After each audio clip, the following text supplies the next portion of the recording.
आज कराड वारुंजी या ठिकाणी सत्यजित केसरी पर्वतने ओपन बैलगाडी शर्यत मैदान मित्रांनो पार पडत आहे.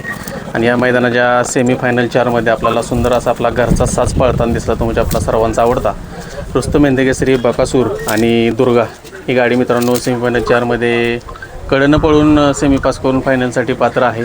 आपल्यासोबत मोहिल शेट आहेत आणि सागर शेट पण आज मित्रांनो मैदानामध्ये आलेत. मोहिल शेट नमस्कार. नमस्कार. काय सांगाल कशा पद्धतीचं नियोजन झालं होतं आज? नाही काय घरचं बैल आहे दोन्ही. नियोजन झालं होतं. आज गाडी पळणार होती, चांगली पळली, गट काढला दुसऱ्या गटात आणि 4 नंबर तासात नेहमीप्रमाणे कडनी.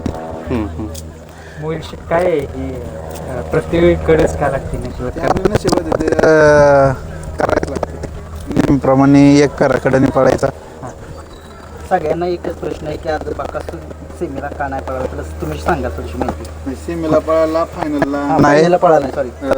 मामांचा फोन आला की गाडी मध्ये लागली दुर्गान बकासूर पळवत असेल तर बघा, नाही तर चिठ्ठ्या टाकून जी चिठ्ठी निघन ती गाडी पळू द्या. मग दोन्ही बैलगाडा मालकांची आपली इटल नानाची आपली चिठ्ठी टाकली, त्यांची चिठ्ठी निघली, ती गाडी पळायला गेली, आपली दोन्ही बैल बांधून ठेवली.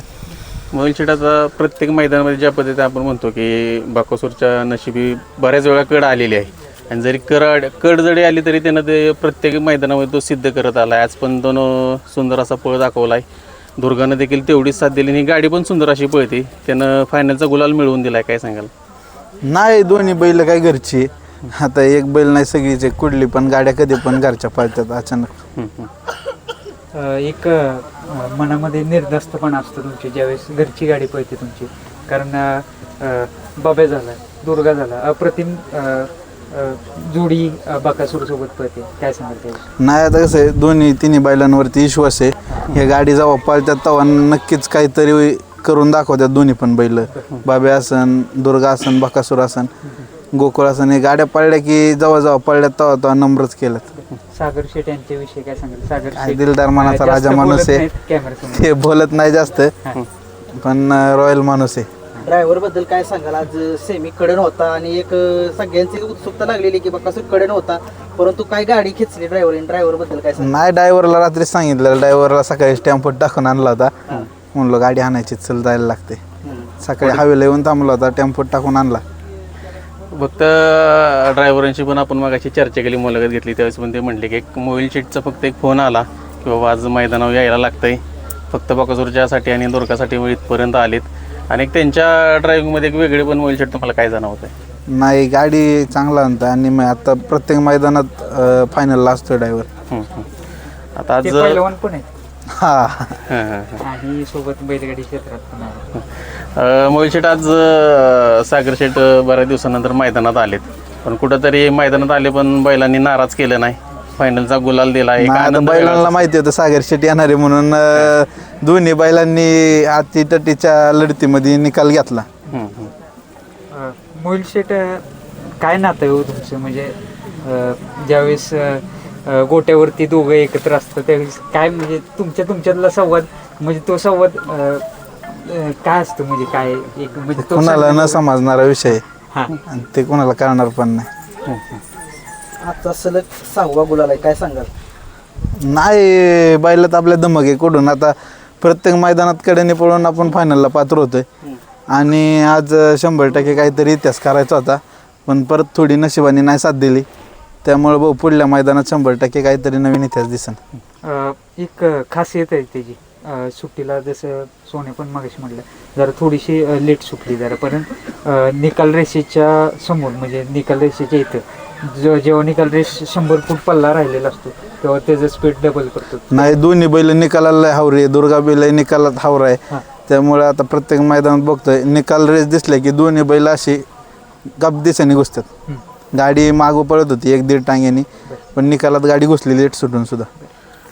त्यांचं कुठंतरी जे वेगळे पण आहे ते त्यांनी आज दोघांनी पण दाखवून दिलं. म्हणजे या पद्धतीने तुम्ही आता म्हटला की गाडी सीमेला जर आपण बघितलं तर थोडासा सुट्टीला प्रॉब्लेम झाला तरी देखील गाडी तेवढं कव्हर करणं एवढं सोपं नव्हतं, पण दोघांनी जी त्यांची खासियत आहे की निकालावरती निकालाचे बादशाह म्हणून जे त्यांना समजलं जातं त्या पद्धतीचा पळ दाखवून त्यांनी निकाल घेतला आहे.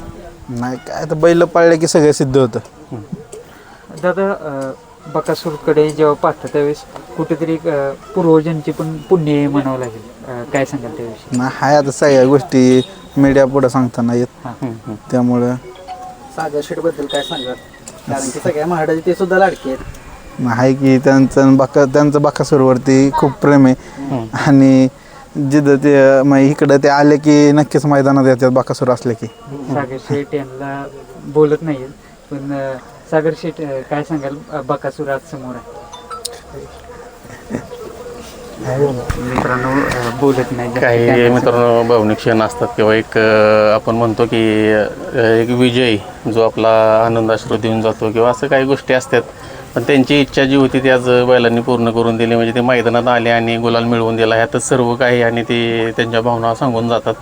त्यामुळे शेट बकासूर आपण बघत आलो आहे की बऱ्याच वेळा ज्यावेळेस थोडासा पडताकाळ चालू असतो बऱ्याच वेळेस त्याला ट्रोल केलं जातं किंवा काय तर तो त्याची जी खासियत आहे तो दाखवून देतो की पुढच्या मैदानामध्ये एक नंबर करूनच तो परतफेड करतो आणि सलग गुलाल तिथनं पुढं सोडत नाही. त्याच्या अस्तित्वावरती प्रश्न आले की तो करून दाखवतो डायरेक्ट. मोहिल शेठ सर्व काही सिद्ध करून दाखवले त्याने. आता त्याला सिद्ध करायची काही गरज नाही असं कधी नाही, जाणवलं? आपण त्यांनी सगळ्या इच्छा पूर्ण केल्यात आणि अख्ख्या महाराष्ट्राला माहिती आहे बकासूर काय आहे आणि काय करू शकतो.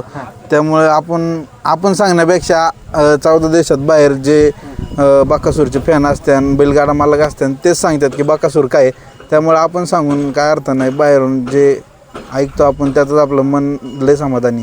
22ला मैदान येते पिंपळगाव बसवंत. मागच्या वर्षी पण गुलाल घेतलेला बाकी हो, 3 नंबर केलता. 1 नंबर केलेला 3 नंबर केलता. 3 नंबर केले सॉरी.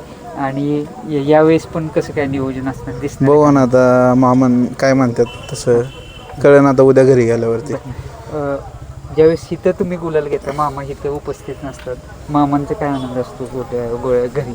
नाही, त्यांना पण खूप आनंद होतो. हां तर मोहिल शेट ज्या पद्धतीने आता बघतोय आपण की मैदानं चालू आहे तर पुढे येणार एक मोठं हिंद केसरीचं मानाचं मैदान येतं आहे आणि त्या मैदानामध्ये बकासूरचा इतिहास आहे. असं एक मोठं पेडगाव हिंद केसरीचं मैदान येतं आहे. सलग 2 दिवस पूर्ण 1 नंबरचा मानकरी 1,000 गाड्यांमध्ये हा त्याचा इतिहास मोडल किंवा मोडू शकत नाही असं सांगू शकत नाही. काय सांगाल आता ते मैदान येतं आहे, कशी तयारी किंवा कसं आता त्या बघताय? मैदानाची आतुरता लागलीत, लवकरच येते. चांगलं नियोजन करून बैल ती दिसेल सगळ्यांना. शेठ सगळ्या महाराष्ट्रालाच नव्हे तर 14 देशाला बकासूर डबल सप्त हिंद केसरी बघायचे. कारण की 12 वेळा हिंद केसरी आहे तो, पण डबल सप्त हिंद केसरी बघायचे लोकांना. काय सांगाल? ज्या दिवशी नशिबात असेल त्या दिवशी नक्कीच दिसणार. मोहिल शेठ त्या दिवशी एक मैदान झालं तिथे सचिन आणि उज्जैन 50-50 जो मोठा सोन्याचा मुलगा आहे ती जोडी पाहिली आणि प्रथम क्रमांक केला. एक बरेच प्रेक्षकांच्या कमेंटद्वारे आलेले की ही जी जोडी आहे म्हणजे उज्जैन 50-50 आणि बकासूर ही जोडी केव्हा महाराष्ट्राला पाहायला मिळेल आणि उज्जैन संदर्भात काय सांगाल? उज्जैन आत्ताशी तो बारीक आहे, खूप बारीक आहे आणि त्यांनी 1 नंबर करून त्या दिवशी विजयाचा गुलाल दिलेला आहे. आणि ज्या दिवशी त्याच्या अंगात ताकद आणि बकासूरच्या गायात पळायची धमक येईन त्या दिवशी नक्की पाळताना दिसन. कारण का आत्ताशी त्याची सुरुवात चालू आहे. लगेच बकासूर संघ पळून सगळ्या गोष्टी सिद्ध होत नाही. त्यासाठी कुठंतरी थोडंसं हे लागतं. तेवढी ताकद पण आहे. हो, त्या दिवशी त्याच्यात ताकद येईल, पूर्ण ठाम होईन बकासूर संघ पळायचं त्या दिवशी नक्कीच गाडी पाळताना दिसन. ते पण काय आपल्या घरचाच बैल आहे. आणि उज्जैन संदर्भात काय सांगितलं एक म्हणतात की ज्या पद्धतीने मोठा सोन्या पळायचा तेच स्पीड त्याच्यात पण दिसते. नाही, चांगला पळतो तो. हां सागर दादा धन्यवाद आपला वेळ दिल्याबद्दल. आणि तुम्ही बोलावं अशी आमची तरी इच्छा आहे, केव्हा तरी आम्हाला तुमची बाईट घ्यायला. धन्यवाद मोहिल.